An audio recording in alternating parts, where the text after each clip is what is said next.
Hello, I'm Michael Glass from michaelglass.com, where we focus on making informed decisions about our financial future. Before we begin our video, you want to start off with our disclosures. Any symbols you see today should not be inferred as a trading recommendation. No matter what form of investing you choose, stock, forex, futures, options, they all have a level of risk associated with them. Any strategies we show today are for informational purposes only. Future results are not guaranteed. And finally, any investment decision you make is solely your own responsibility. Trade at your own risk. So this is our stock market technical analysis trading plan. In our video, we'll look at the past week's economic calendar and also look forward to next week. We'll see what happened as far as the most recent price action to identify key support and resistance price levels. We're going to look at the charts of the market leaders, Apple, Google, Goldman Sachs, Priceline. We'll take a look at those. We'll look at the dollar, gold, and crude oil charts to see if there's any leading sentiment. And finally, we'll have an education spotlight at the end. As we look at the week that was, we can see that all three major indexes, the Dow Jones, the Nasdaq, and the S&P 500, all rose just slightly for the week. Not that much, just a little bit. Sort of a doji candle. But what's important about that slight gain for the week is that it put the S&P and the Dow Jones at some of the highs from 2008. You can see the S&P rose to its highest level since 2008. Dow Jones briefly tested 13,000. That was May from 2008. And basically, our major indexes here are now on pace for the third straight month of monthly gains. This week, we saw Greece and the Eurozone approved their next round of bailout funds. They have now formally asked their private investors to do the debt swap, their government debt swap for other investments. And so that's where we are now. When it finally was approved on Monday, well, remember, first of all, the markets were closed here in the States. But it really was a muted result because, I mean, we've been talking about Greece and the debt situation for months, and so when it finally got approved, it didn't have the big impact that some may have been looking for. And as I said, they've now asked their private investors to accept a swap. Corporate news we really liked this week. Some people like me, the Apple fans, were hoping that yesterday, Steve Jobs' birthday, they were going to announce invitations for the iPad 3, although everybody's saying the event's going to be March 7th, but didn't happen. And then most of our economic news was better than expected. Overall, we had a really light week, and that's why you see we had light candles. At least the light candle, the small candle, was a weekly gain. Remember, the markets closed on Monday. So, probably next week we'll see some volume return back to the normal levels. So let's talk about next week. We can see that we really don't have anything of importance on the earnings front. And we're still a month away from, not until April till we get to the next round of earnings season. So we're really going to be light on earnings for a while. As far as economic data, we do have GDP here on Wednesday. Consumer confidence on Tuesday could be a little bump, especially for our day traders. You might get a little push out of that. But overall, we have yet another light week. So as I mentioned before, you may want to go check out the Forex calendar and see if there's anything there that's going to affect the dollar. But other than that, we have a pretty light week until we get there to Tuesday and Wednesday. We are starting off by looking at the dollar here, and of course we had the great end of the year for the dollar, but 2012 has not been good for the dollar. And one thing that's important to look at as we zoom in a little bit is that you can see we're starting to break this 79 support level. Even though we dipped down below it, we're starting to break that also. And so you're going to have to start watching this 78 price level. You can see back here in December, we bounced here a little bit. And if we don't stop there, then it looks like we're heading all the way down to 200 moving average. So the dollar is definitely looking weak. So a weak dollar, what does that mean for gold? You betcha it has taken off there, retesting its 1800 past resistance price level. Really, this week was a good week for gold. Broke above the resistance here and the resistance from about 2 weeks ago. And now we have to start looking at it to go up there and test 1800 and look at it on a market profile. As long as we hold above here, it should stay, and a lot of volume here at 1750. You can see these pockets. So as long as we stay above here, we won't go back down to 1750. We break 17.15, we go down to 17.25, almost $25 increments there. But gold definitely strong off that weak dollar. And then, you know, a lot of what's going on with Iran and the Bering Strait over there, we can see that oil has also taken off to a new high here. We talk so often about the 96 to 92, 102 price level right in here. Sorry it took so long to load there. But you can see it has taken off. It has really taken off. So let me pull back here, and certainly our prices at the gas pump have proven that out to be.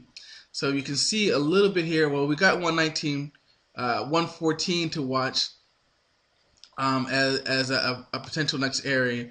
Whether or not we'll find something in between.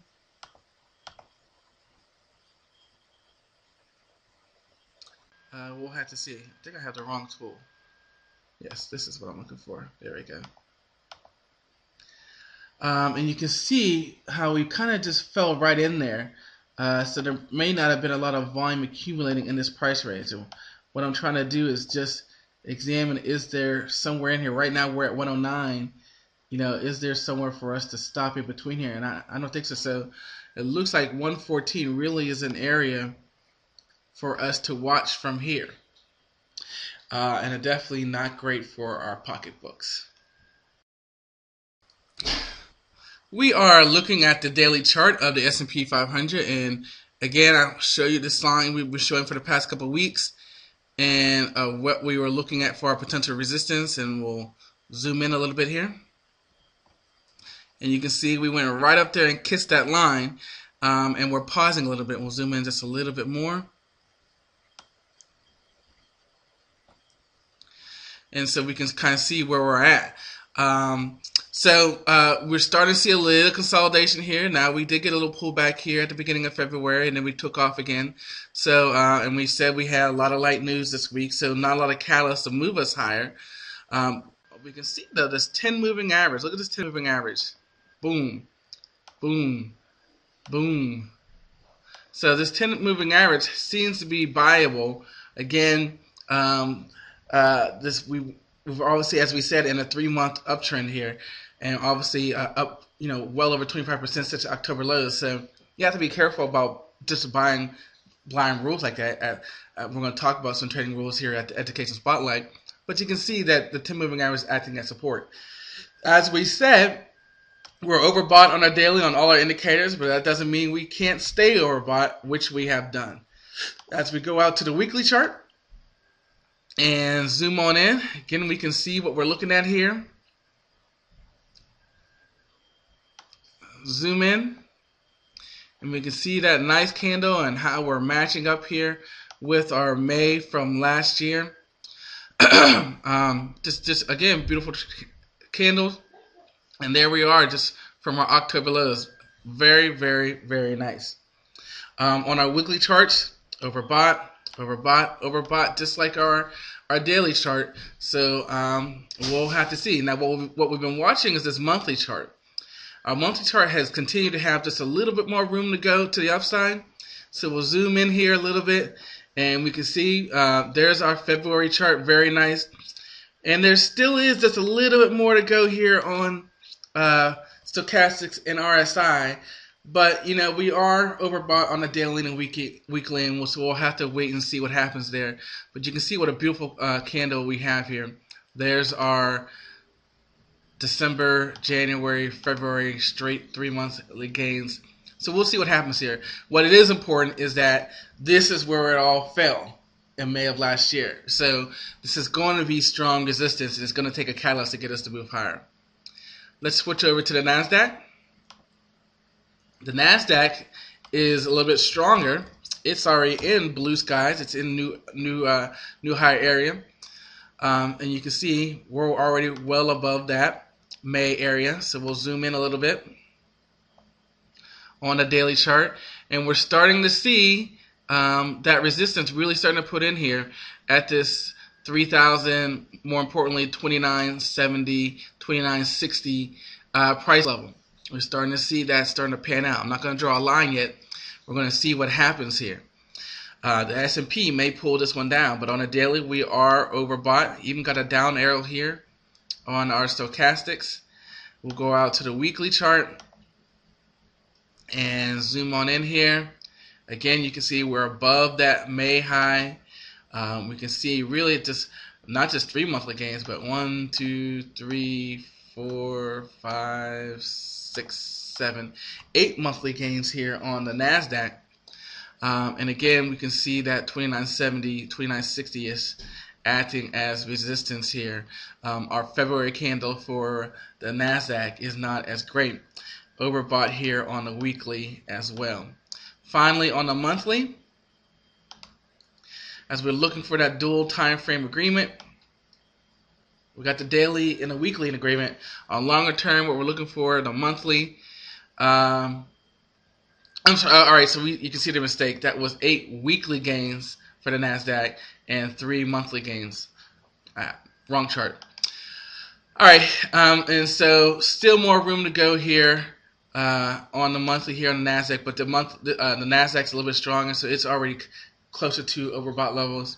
So it's going to be interesting with the Dow Jones, with the S&P 500 being at a key resistance point where it all fell last time. It's going to be interesting to see what can be that catalyst that keeps the market going higher. Let's check out the industry leaders to see what they're showing us.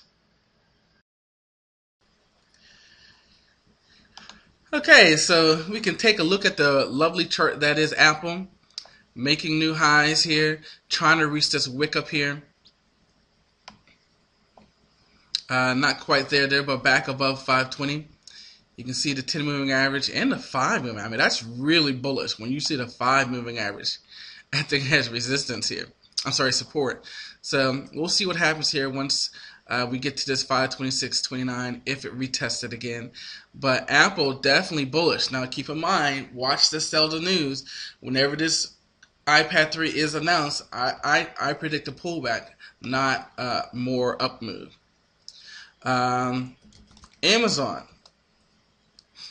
Amazon has continued to show weakness. It's been in a downtrend since October. As the market has rallied, Amazon has fallen.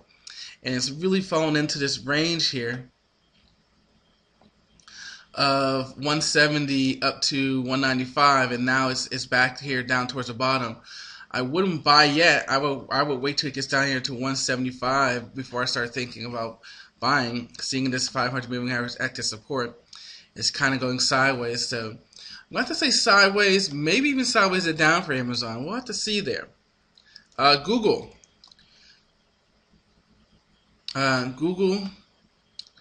looks good, but it's starting to go sideways. Look at that sideways move right there. It had its earnings failing, rallied a little bit, but for the most part, it's going sideways. And you can really see that on the market profile. All this volume accumulating between 605 and 612. And you can see that again on the daily chart. It's really sideways. So Google is definitely sideways. Goldman Sachs lives once again.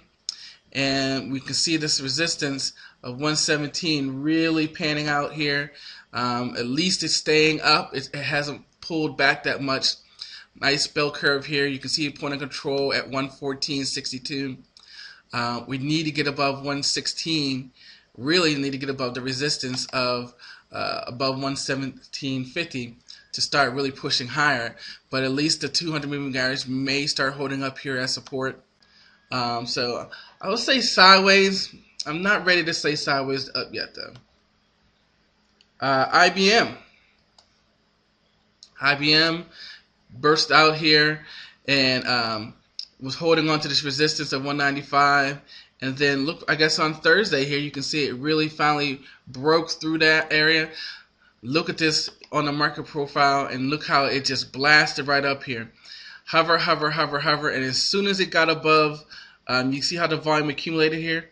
And as soon as it got above 194.6, got above these wicks here, it really took off, and now it's starting to accumulate volume again here in the 197, 198 price range. So definitely bullish on IBM. Intel, kind of the same thing here. Was holding up its resistance, and then it popped up, and it came right on back here.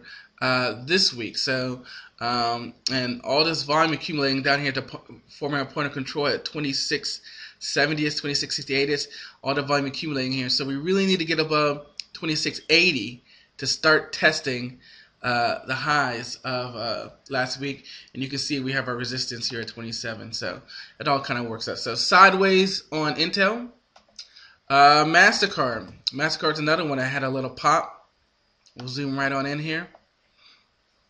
And so we had this pop up right here, gathered some consolidation, and then we have another pop to new highs here at 418. So MasterCard really looking nice. I will watch if it breaks 413.75 for it to come down to 405 if it can't hold. But right now the volume is accumulating right here. Netflix. You know, Netflix, as we know, has taken a little bath here.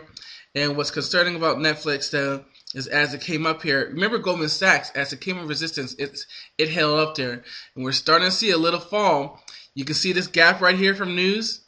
We're starting to break that. If we break that, you know, you have to start looking at that's going all the way back down to 92.